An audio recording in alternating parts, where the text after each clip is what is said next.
As a university student, I got a bunch of A grades and I got A pluses. I also, as a professor, gave a number of A grades and very, very few A pluses. And I can tell you from both sides of this experience that the most effective methods for academic success boil down to time management above all. When you have the magnetic memory method techniques we're going to talk about today, that's all that remains, is to manage your time. This is Dr. Anthony Metivier from magneticmemorymethod.com. Hit that thumbs up. Get subscribed if you're new here, because we're going deep into everything that I did to get a bunch of A's and even A pluses. I even got an A plus in grad school, which is almost unheard of. And it really starts with exactly where you and I need to start, which is getting through and rid of, in many cases, the countless time management techniques that really do not work and will not work, although the trick is you kind of have to go through a bunch to find the ones that are going to work for you. But one thing that really puzzles me, it puzzles me when I was a student and watched all kinds of people failing around me. And it puzzled me when I was a professor, when I watched all kinds of students struggling with this. And it still puzzles me to this day, is that people don't seem to realize that when you're going to university, so much of the time is managed for you. And what do I mean by that? Well, usually the weekday when you need to be in a class is arranged, right? And professors will tell you when assignments are due. And heck, when I was in university, they even gave us calendars to write in our due dates in advance. And I learned something that I wish that every student would do. I learned that the previous year's assignments are often in the secretary's office. And although the due dates aren't there, probably most of those assignments, most of the reading requirements, and the nature of the essays that are going to be given to you, they're going to be pretty much the same the next year. So the number one thing to do is to have a calendar, fill it out in advance, and then start to knock off the readings in advance. And you might be thinking, well, what if that reading that was on the previous year's schedule isn't going to be this year? So what? You're still going to be expanding your pool of knowledge, putting yourself ahead of the rest, and you'll be able to make comparative notes that get you towards the A and the A plus levels because you've taken that initiative. You actually are that rare student who can say, well, you know, in the second edition of the textbook, it actually said blah, blah, blah, and now in the third edition, it has this different information. And you put that into your essay, bing, bing, bing, bing, bing. Your A's go way up and even get into the A plus range. I know very few people will take that initiative, but it's what I did. It's how that I got into those upper echelons of the grades. Now, you can also get advanced notices from professors by simply talking to them before the semester even begins, if you can. And when I went to university, it was a little bit different. You used to get the phone numbers to the professor's office phones. I don't know if they do that anymore, but I went to university when the change to email was happening, and I started emailing professors and started to ask them questions about what their requirements would be. So you would be very, very well served to get these techniques into place, just being informed of what the semester schedule is going to look like in advance, and get started. You can use an Eisenhower matrix, you can use time blocking, you can use the pair 2 principle until you're blue in the face. And I agree that those are good techniques to explore. But I never even really needed to use them because I just knew in advance what was happening before it was happening, and I built a larger field of reference than the students around me. And I was able to manage my time. And you might be thinking, well, you've had lots of time. No, I had years where I had 3 jobs on the side. Right? So I really needed to know this stuff in advance to even have a shot at doing well in those courses at all. So I'm not saying there's a one-size-fits-all approach to this, but I do believe that every single student who wants to take that next level of discipline can get on the phone or email in advance, and you actually reduce the amount of discipline and time management that you need simply by being knowledgeable of what's going to be due and getting started sooner.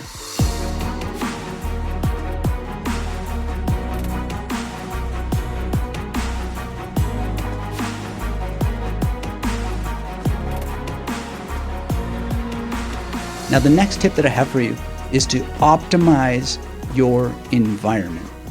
Studying effectively kind of has to be random in some ways. You have to be willing to be interrupted and still keep going. I studied for years on transit. I didn't have any other choice. And even when I was a professor, I marked student papers. I would get on the train at Penn Station in Manhattan, and I would go out to New Brunswick in New Jersey, and I would mark student papers. And then on the way back, I would read, because I still hadn't got my PhD yet, and I still had some field exams, and I would study in transit. Here's a tip for you. It's not obvious, but I invested in custom earplugs of the kind that musicians use, because I was a musician, and so I'm not talking about noise-canceling headphones that will put you at risk in the case of an emergency. I'm talking about custom earplugs that have filters. They'll let you still hear what's around you, but it reduces the shrill noises of trains and buses and people, blah, blah, blah, blah, blah. And you can switch out the filters in these proper earplugs. I know it's a little bit of an investment, but man, is it ever worth it. When I got them just to protect my ears as a musician, I had no idea how valuable they were going to be. And if I knew that without being a musician, it'd be the first thing that I would do is go to an audiologist and have them work out whatever it is that you need to do in your ear. Maybe you have to go to an ENT, ear, nose, throat specialist. Get it done, because it's really, really powerful if you're serious about studying, which I hope that you are. Now, that's optimizing the environment that is going to have randomness. There's going to be noise that you can't control, studying in transit, but it is doable. The other thing that I used to do is have a lot of different study locations worked out in advance. This is a very good strategy because you get to kill a couple of birds with the same stone. So, for example, in Toronto, I went to York University, but I lived in East York, and that was quite close to Bloor and Danforth and that sort of area, and I would be able to walk downtown and get quite closely to Bay Street on my bike or just on the subway, and I would go to the University of Toronto, which has multiple college buildings, multiple libraries, and I just worked out which ones that I could get into without a student card. Later, I actually had a University of Toronto card, and it was a long adventure at university. I was in university for 11 years before I got my PhD, but I got to know the campuses really well quite early in my career. I originally wanted to go to U of T, so I knew the campus, and I figured out the places in advance. And so that's one thing. You kill a lot of birds with one stone just by having multiple places to go. One place is noisy, you're able to go to another place, lickety-split. The other thing, though, is that it's really good to take breaks because you're going to percolate your thoughts while you're walking. And percolation is not the technical term for it. It's called diffuse thinking. Barbara Oakley talks a lot about this in Learning How to Learn, so you don't have to take my word for it. But literally taking a break is so good for your memory. You'll remember a lot more. So if you have multiple study spots, you take a break and you walk to the next one and the next one, and you're percolating and you're literally remembering more simply by getting in a bit of exercise. I used to call this road work when I was in university, and I called it road work later when I was doing independent studies, and I still do independent studies, and I wrote a lot of the Magnetic Murray Method blog doing road work, moving from cafe to cafe to cafe, and it really just gives lots of ideas. It helps you connect the dots in your mind, and you have these aha moments. And you can read Alex Peng's Rest. It's a great book, and he talks about how Charles Dickens used to take a lot of walks, and that's where he would get a lot of his ideas. It's not just about getting ideas, it's about also connecting ideas. So make sure that you do that. Find multiple study areas, walk between them. There's another principle here, which is the principle of interleaving. So if you take the time, just as a simple example, you work out in your head, I'm going to study psychology at this library. I'm going to study sociology at this cafe. And you actually switch topics. You're going to get the effect of interleaving. So I won't get deep into interleaving right now. I've got a whole video about interleaving, but the idea is you're literally moving from one topic to the next. And this in itself has been shown to create extraordinary high levels of retention. So make sure you put those things together. Now, another thing to do is just to optimize where you study at home. You can put a sign on your door, do not disturb. Make it clear to others that you are studying and train them to respect the hours that you want to put in. I remember at one point when I was in grad school, I rented a room, and the guy who owned the house, He was an airport security person checking people's bags and all that sort of stuff. He kept really weird hours. Anyway, I didn't have such an issue with him, but I had a roommate in the room next to me, and whatever time of day she felt like it, this crazy music, and I mean, it was delightful music, but I didn't want to listen to it. And this is a little bit before the custom earplug strategy that I had. But I had to ultimately just say to her, look, if you see this sign on my door, come and check before you start blasting the music. And she was quite respectful and understanding of that. It was amazing. You'd be surprised by how that people will accommodate you if you tell them what it is that you need. And don't compromise. It's your future. Move if you have to. Do whatever it takes to reach your goals. Optimize your environment. It's so huge, because if you put stresses on yourself, or you have stresses put on you, you accept them, then you're going to diminish your memory. You have to be as stress-free as possible. You can do all the meditation in the world. It will not stop you from being irritated and distracted by noises that you don't want, by interruptions that you don't want, and not having enough fitness. So get out there, walk between different study areas, make it happen.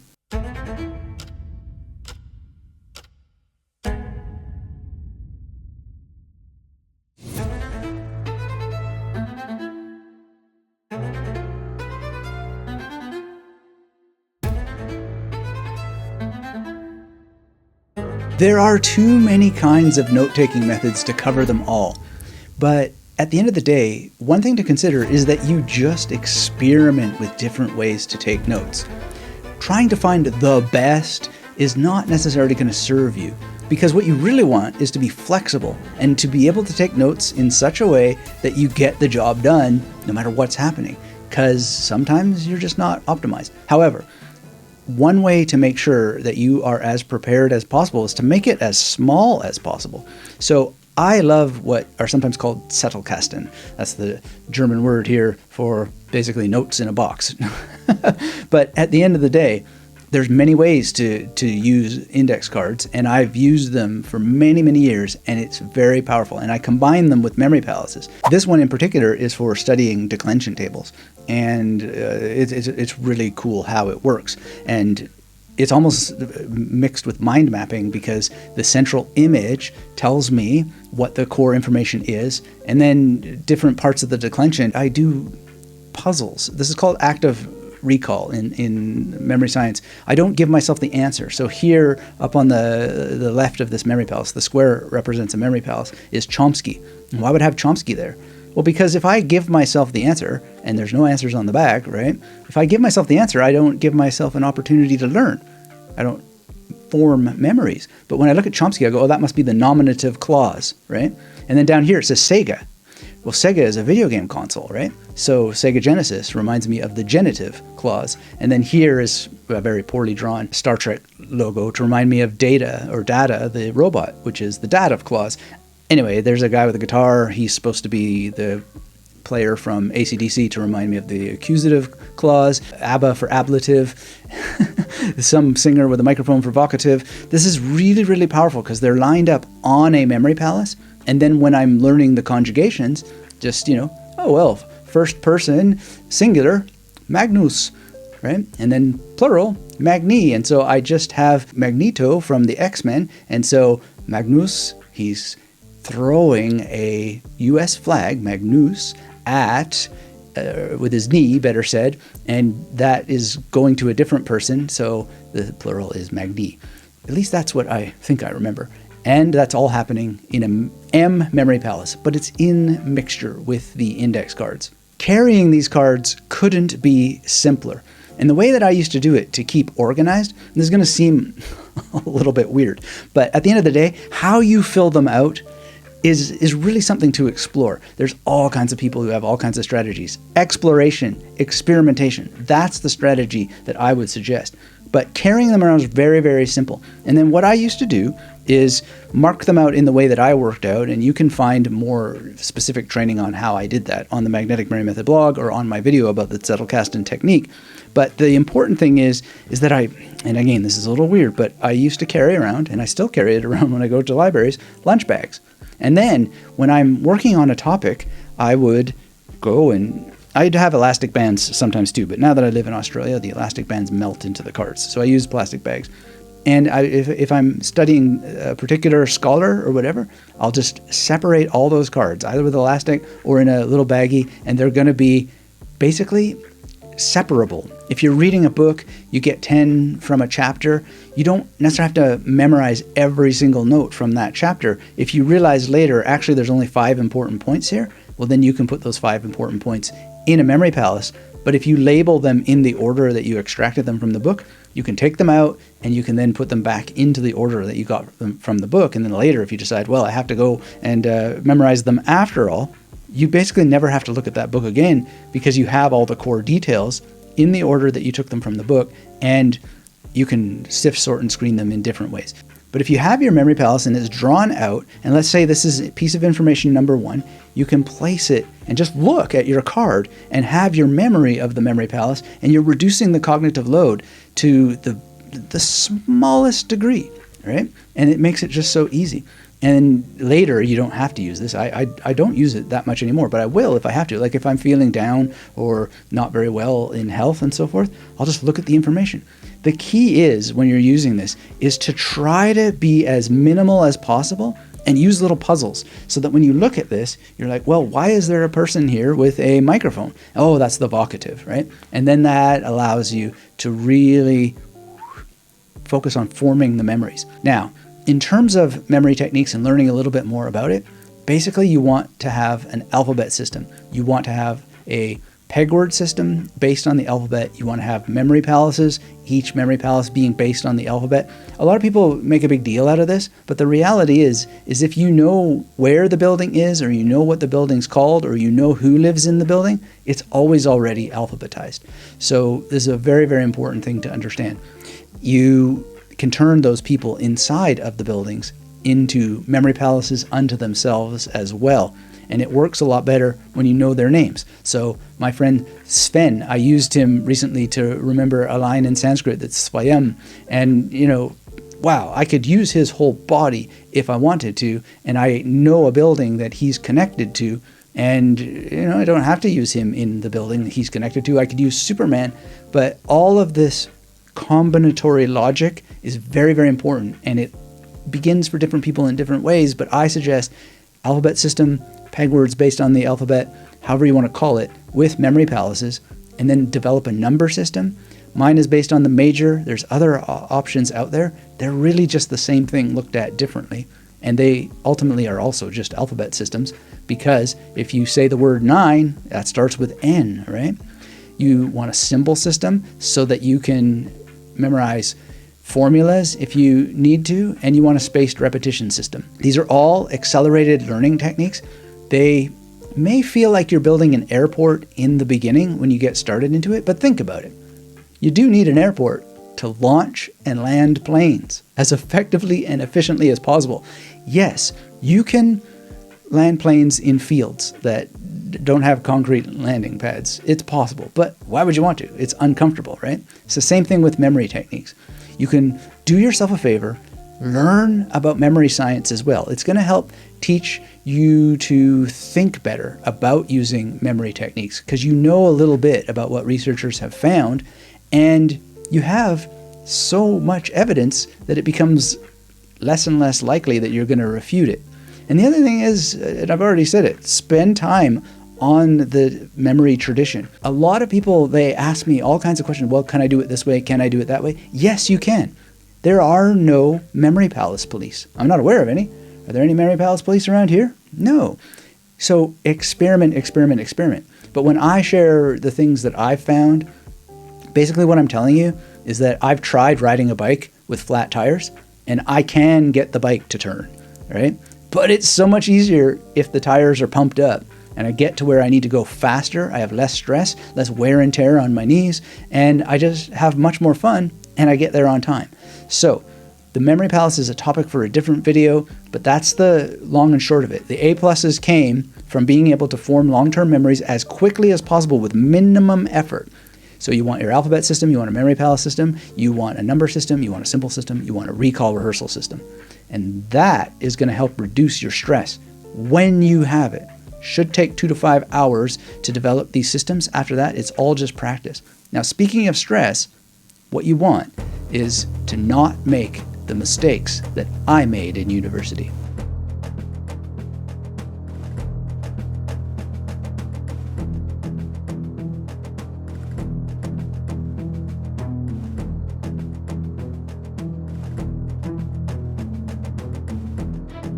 I drank like a fish when I was in university, and I ate very poorly, and this meant that a lot of the joy and the fun and progress I could have had was lost to depression.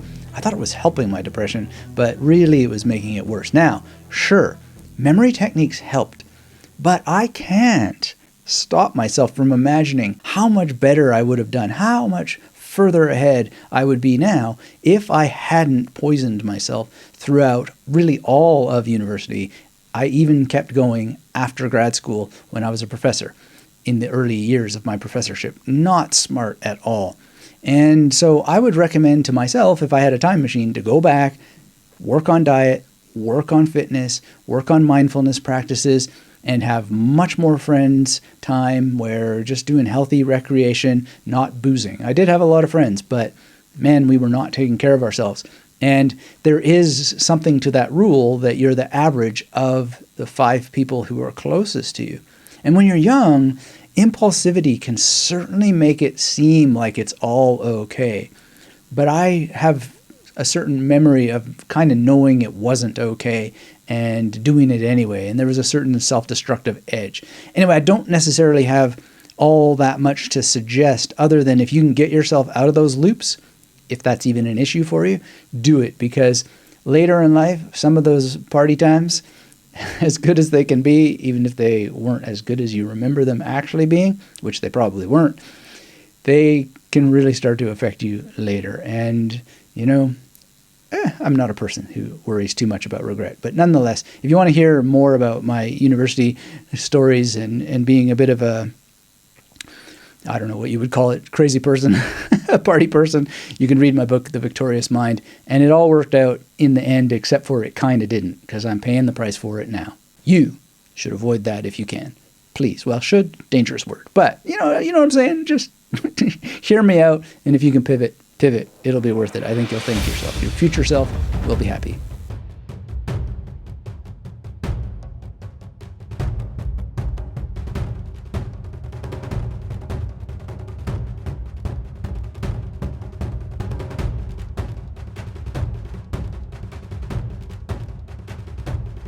Now, when it comes to preparing for sitting for exams, well, this kind of comes back to properly using your calendar and using memory techniques appropriately and well.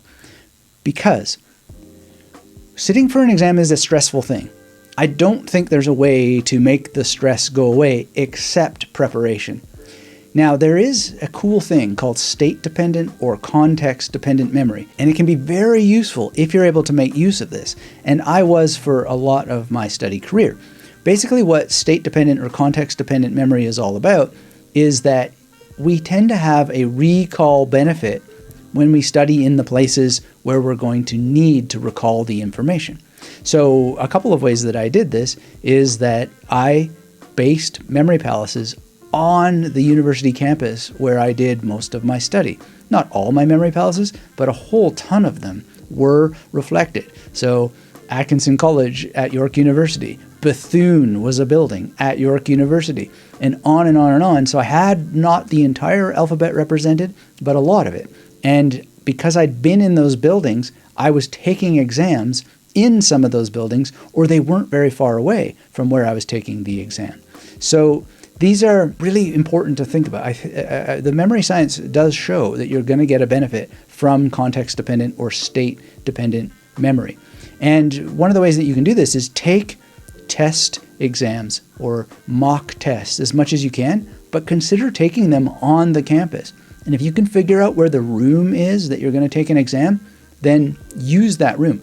The place where I defended my PhD, I wasn't sure exactly what room that it was going to be in, but I knew it was going to be in Vanier College, and I used Vanier College a lot as one of my memory palaces. Very, very important. But at the end of the day, I think the number one study hack that I can share with you is just simply don't cram. Avoid wasting time on the fantasy that there's something you're going to look up on the internet that's going to give you some speedy way of getting up to speed 24 hours before your exam. Some people do pull this off. I've heard people claim lots of things, and I've seen it when I was a professor. I don't necessarily know that they crammed, but students have told me that they crammed. And at the end of the day, so what? If you're not going to hold that information throughout your career, you passed an exam. Good for you. Life is a bigger test, and it is waiting. So I know I'm repetitive, but the key really is to drive this home. Have your time worked out. It is the ultimate study hack. If you have to cram 3 months in advance so that you have time to review what you crammed when it comes time to sit for your exams. Now, here's something that I wish that I had done more of, but I'm glad I did the amount that I did. And it is to have study groups, and have study groups with as wonderful of members as you can find. This can be tricky, but one way to do it is just simply to notice who are the students who are going up to talk to the professors. And then talk to them and say, hey, would you like to be part of my study group? Because they have initiative enough to go and ask questions. That's not a bulletproof guarantee that they're the right people to have in your study group, but that's worked for me, right? And another thing that you can do is try to be part of a club or an association. I became first a member and then later the president of the English Undergraduate Student Association at York University in Toronto, and this was wonderful. It drew precisely the right people because anybody who wanted to be part of the association already loved English literature by default, and they were typically already studying other languages. And because of the way English literature as a topic works, they were interested in psychology, they were interested in philosophy, they were interested in history. And so you find the right members, and after that, it comes back to principle number 1, scheduling your time. So you have regular meetings, you have decent agendas that you work out about what you're going to talk about during the times that you get together, and then you limit the amount of time that you're going to be together. And you wind up with multiple perspectives, what you thought, what they thought. We would each tackle an article or a book and then present on it. And, ultimately, I still had to do the reading, but by having another student present the material ahead of time, it creates a mental framework in advance that makes the reading faster and easier later because someone has summarized the core ideas for you. Now, true, these days, which I didn't really have then, you have YouTube and podcasts for this kind of summarization, but it's still not quite the same as being in a room with people who care about knowledge, who you can speak with directly, and also get experience yourself as a peer teacher, a tutorer of other people, which is hugely beneficial for your understanding and your memory. And look, I didn't always understand the things that I was presenting on, but I would just call a spade and say, I'm not sure exactly that this author is saying what I think he's saying, but here's what I understood out of it. And then we would have a dialogue, a debate, a dialectic, as they sometimes say. And so it's part of teaching yourself by teaching others. And it helps you prepare so much. It also gives you practice in delivering short and sometimes long presentations, which benefits you both in the short term for your exams and in the long term for your career, because being able to speak is a huge benefit.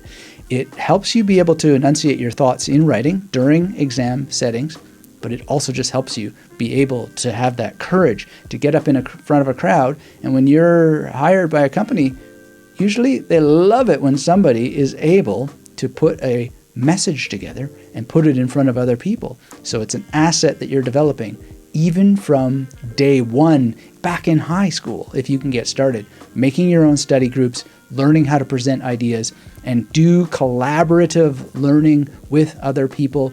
And the network that you build with the people is going to be an asset going forward, because you essentially have an informal university, an informal institution amongst yourself that can last for years and years and years. I still get together with some of my friends from university, and we still talk about the stuff that we're reading, and the lights keep going on, bing, bing, bing, bing, bing, because you can't have a perspective that is not outside of your head unless you're talking with people who are outside of your head.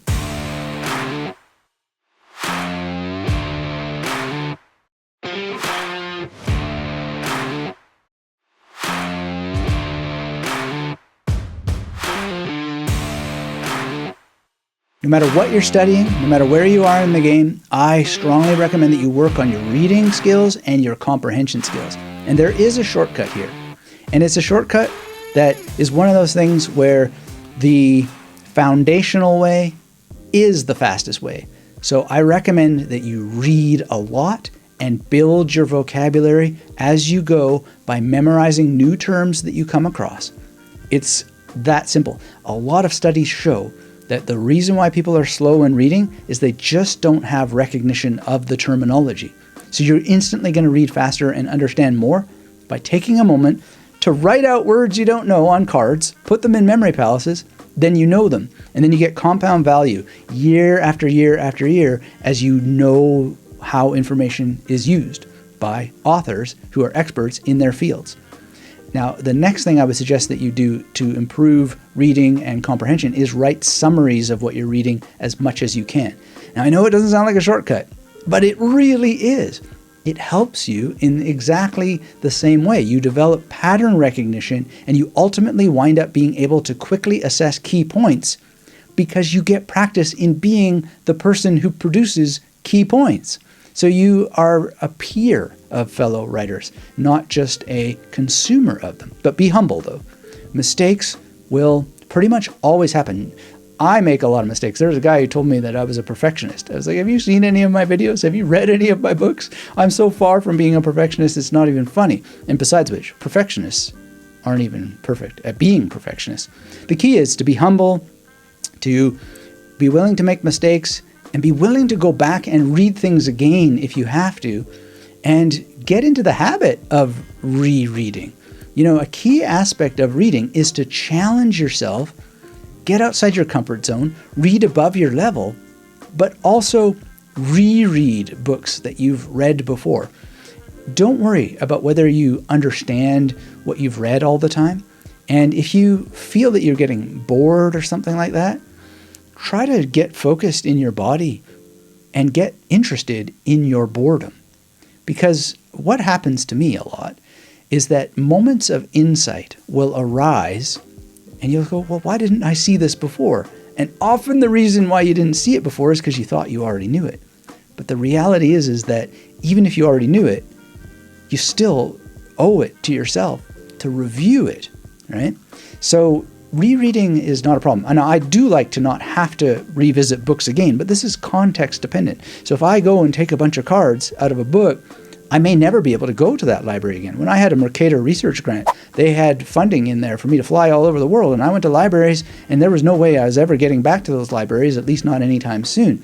So I took notes in a particular way because of that happening. But there's a lot of books that I do have access to and can reread again.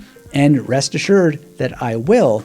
And, you know, I had some influence when I was in university. I rented a room at one point from my aunt and uncle, and they were both people who were professionals. They already had jobs. They were quite into their late 30s and early 40s, and they always regretted that they hadn't gotten a BA when they were younger.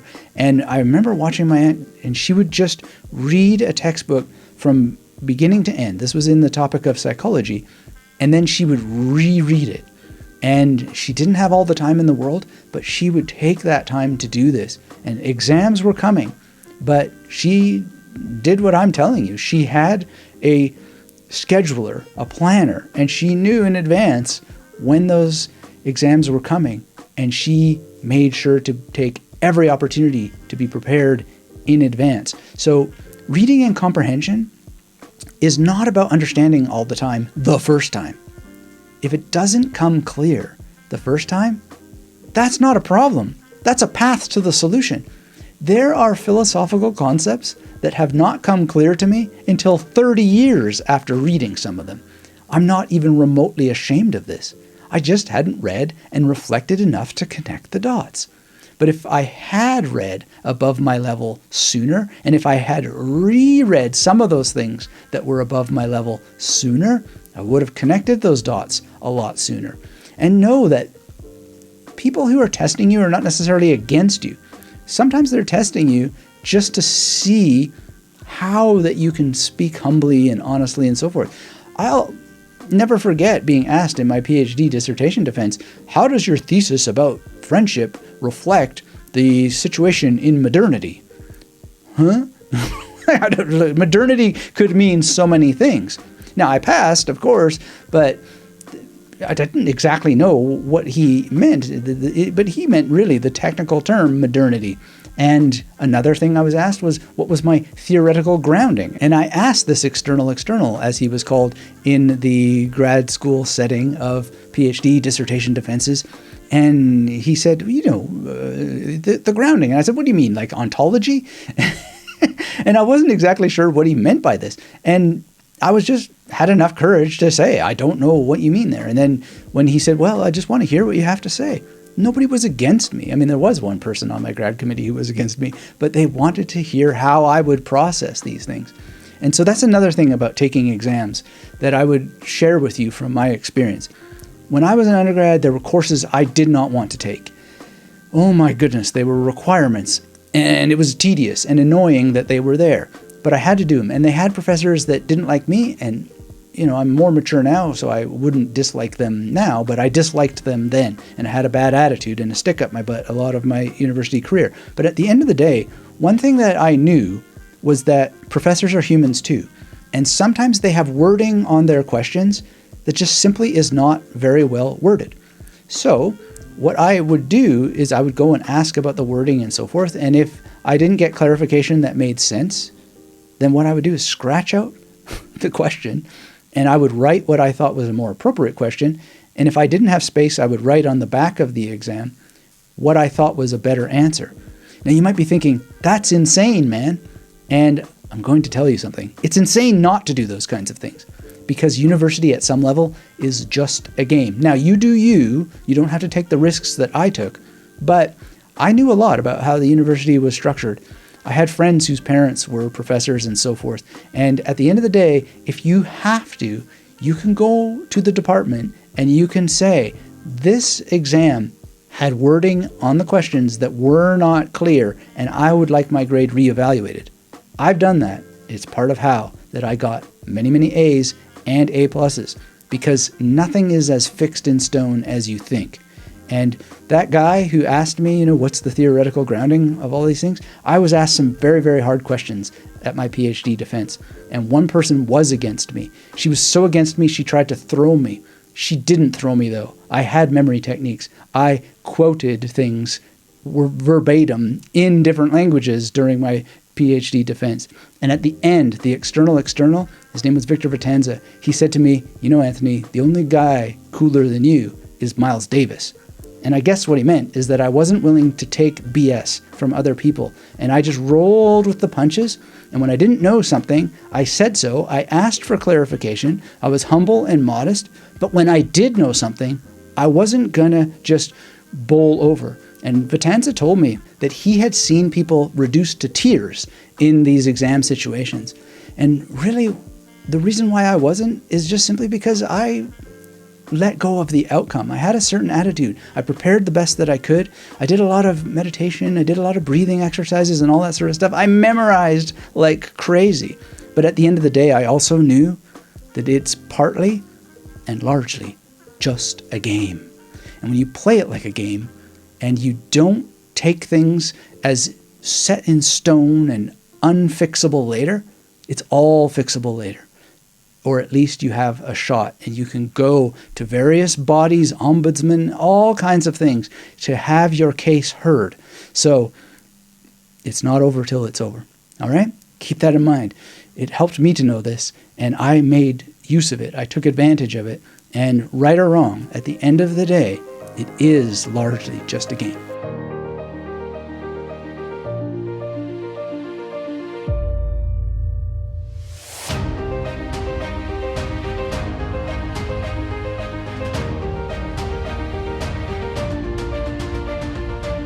The game attitude can help motivate you a fair amount, but here's how I think about motivation. It's a little bit counterintuitive. Motivation just isn't that necessary when you have systems. That's really what discipline is about. It's not about, well, I'm super disciplined and I have all kinds of mental strength. Those things do have a role to play, but it's really knowing about your intrinsic and your extrinsic buttons and what to press, but not pressing them necessarily in the way that you want, but making systems so that you show up when you don't feel like it. So you could say, well, if I do this thing, I'm going to allow myself to go and party all night, right? I'm going to study this book, and then I'm going to go eat chocolate cake until the cows come home. That's not exactly what I mean. What I mean is showing up to fulfill the schedule, whether you feel like it or not, and whether you're getting a reward or not, right? Now, some people respond well to threats of pain. Some people respond better to promises of reward. I would suggest just removing all that stuff out of the equation. Get it sorted out so that you know what you're willing to do, you know what time that you have to do it, and you arrange things so that you're just doing it, whether you want to or not. Because there are a lot of things that I have done in university. There's a lot of things that I do now. And I cannot show up consistently if I have to do it based on whether I feel like it or not, whether there's going to be a punishment or a reward or not. In various parts of my life, I made more appointments with my doctoral supervisor. I made more times to go to the grad lounge, etc., because I just needed to be around the people that do give some of that motivation. But other times, I really just didn't have time for any of that. I had to go to work, and so the time that I had before a semester started to study, scheduled it out. And I used to go to the professors and say, when is this going to be due? Or sometimes I would ask for an alternative assignment because I just knew I had to go to work so much in order to reduce the amount of student loans that I had, that I just didn't want to prepare to give a presentation. So I would ask if I could write an essay instead, and then I would know how to schedule my time better. So is that motivating myself a little bit better? No, it was a system. Knowing my schedule and then knowing that I don't really like giving presentations, certainly not in front of a class of unmotivated people who don't want to be there. So can I go? And I remember many professors being quite open to this. Others were not, but it was a system, part of figuring out in advance what could be done, what was flexible, who was flexible, and just getting assignments out of my life because I didn't need demotivation, right? And so if I can get rid of it, then the motivation isn't an issue. So that's part of a systematic approach. And so I encourage you to do that. If you see an assignment that is just like, whoa, I don't want to do this, rather than having stress about it, ask for an alternative systematically as soon as possible, because you have the system in place to go and check in advance. Go to the secretary's office to figure out what's coming ahead of time. Email the professor. Call if you can. Talk to them on the first day of the semester. Figure out what's going to happen. And then if you can get rid of certain assignments or get alternative assignments, get them. So this is all system-based, and it has to do with motivation, but it's trying to remove the need for motivation out of your life. Now, another aspect to the motivation puzzle that's definitely worth pursuing, but you got to have caution around it, is meditation, mindfulness practice.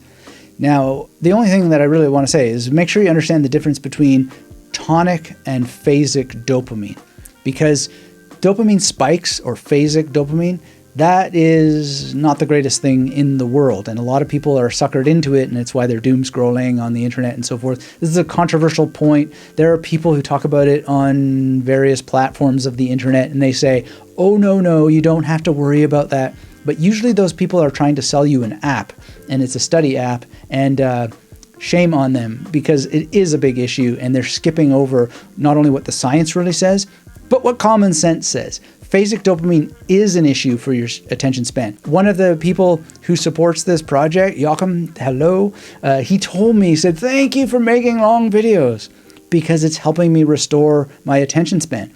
Well, this is a tonic dopamine structure, right? We're settling in for the long haul. We're studying with minimal interruptions, ideally taking notes on the things that are being said.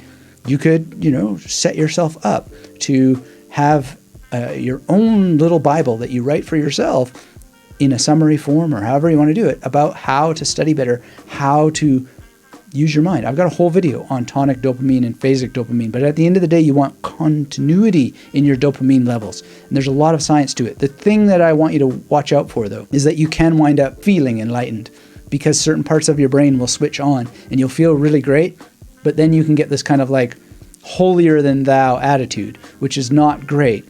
And James Schwartz calls it spiritual sickness. And I've certainly had my bouts of it. And I think it can come and go, and it's really not that great. But it's worth the risk because you get greater focus, you get greater attention, and you're much less likely to be interrupted by the things that happen in life. So really, when it comes to motivation, you can get a lot more mental strength for sure. You can get a lot more stamina for the long term. And mindfulness and meditation helps a lot of people do that, but it does have its downsides. There's more downsides than we have time to talk about today. But at the end of the day, well, this really leads us into our next section to think deeply about. And it's part of how A's and A pluses are going to happen so much easier for you. And that's to make time to learn critical thinking. So when I'm saying dopamine this, dopamine that, you got to ultimately think for yourself about these issues, do your own research about these issues, and your own practice around them in order to see the theory in action.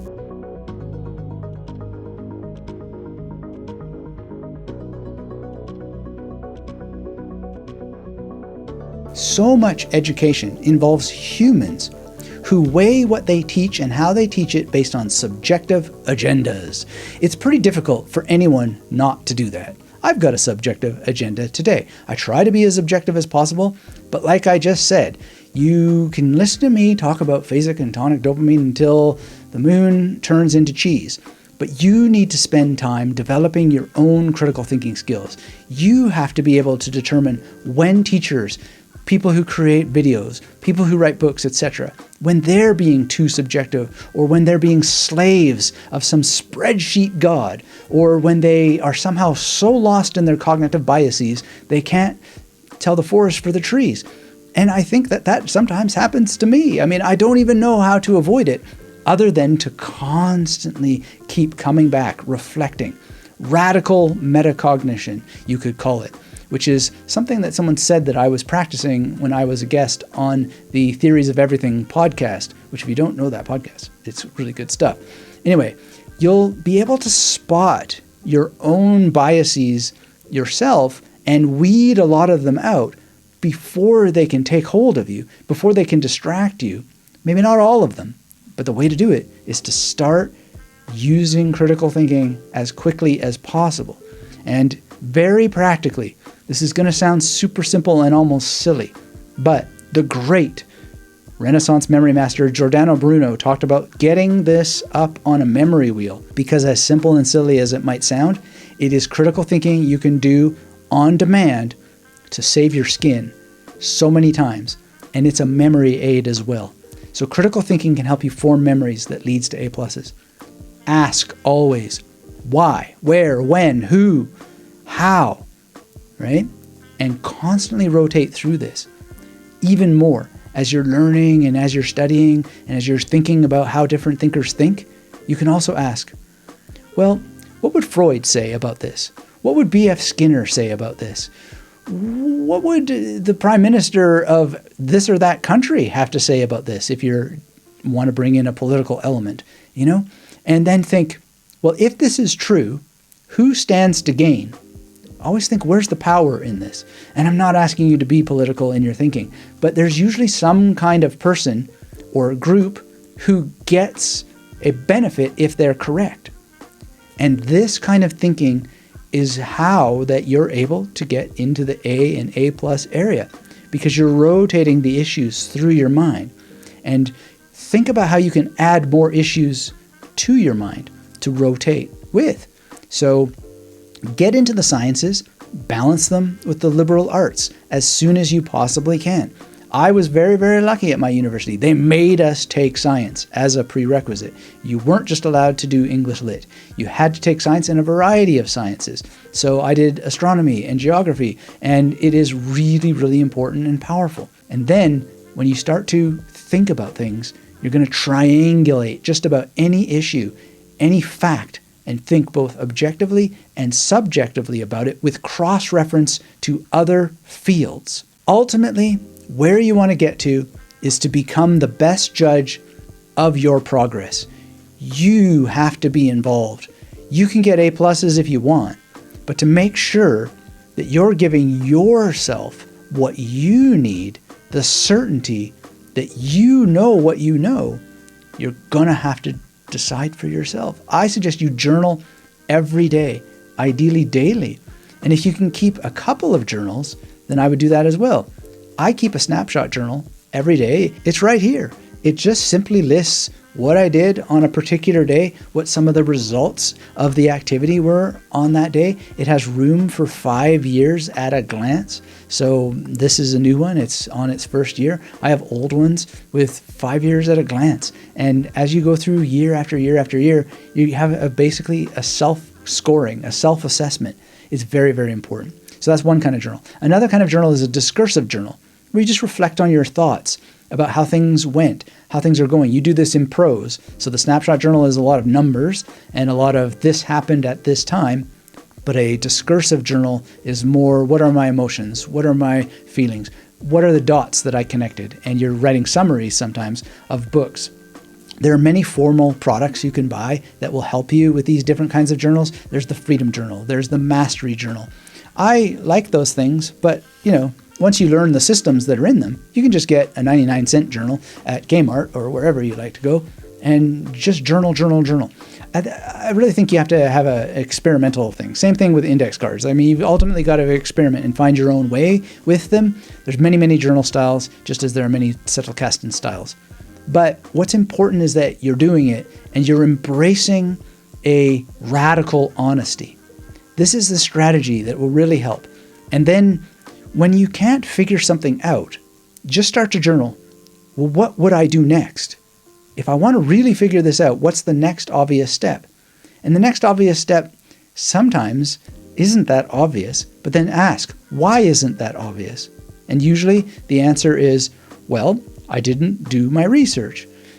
I didn't ask the professor. I didn't read the book from cover to cover. I didn't take notes from cover to cover. And you're willing to be honest to the radical nth degree and own it. You don't need apps to gamify these activities that we're talking about. Gamification at the end of the day is just a mental metaphor, And if it works for you, great. If it doesn't, find a better metaphor. Nir Eyal, he was on the Magnetic Memory Method podcast. He wrote Indistractable. He talks about the power of appropriate mental metaphors based on research that he's done. I talk about this in The Victorious Mind. Nietzsche was talking about this. The ancient Greeks were talking about this. It's a very, very powerful technique. There's even a recent Duke University study showing just how powerful adopting mental metaphors can be for remembering information. Basically, they had two groups go into a art gallery. The first group was told nothing, just go into the art gallery. The second group was told that they were going to be art thieves planning a heist. You'd better believe it. The people who went in there with the attitude of being art thieves planning a heist, they remembered so much of the gallery and the exhibition. The people who didn't, almost nothing. So as you're journaling, think about who you are. And that's a great question to keep asking. Who am I? What's important to me? And in your journaling, if you get up on a memory wheel, the critical thinking tools that we're talking about, I read this book and the author makes this claim. Well, who is the author? What is the claim? Why is the author making it? Where in the world is the claim being made, or what parts of the world does the claim apply to? And how is it executed? What are the things that are being suggested there? And go through it. And then simply ask the most powerful question of all. If they're correct, who benefits? Very, very powerful. Academic success can be so enjoyable. And you need to work out for yourself how you're going to make it meaningful for you.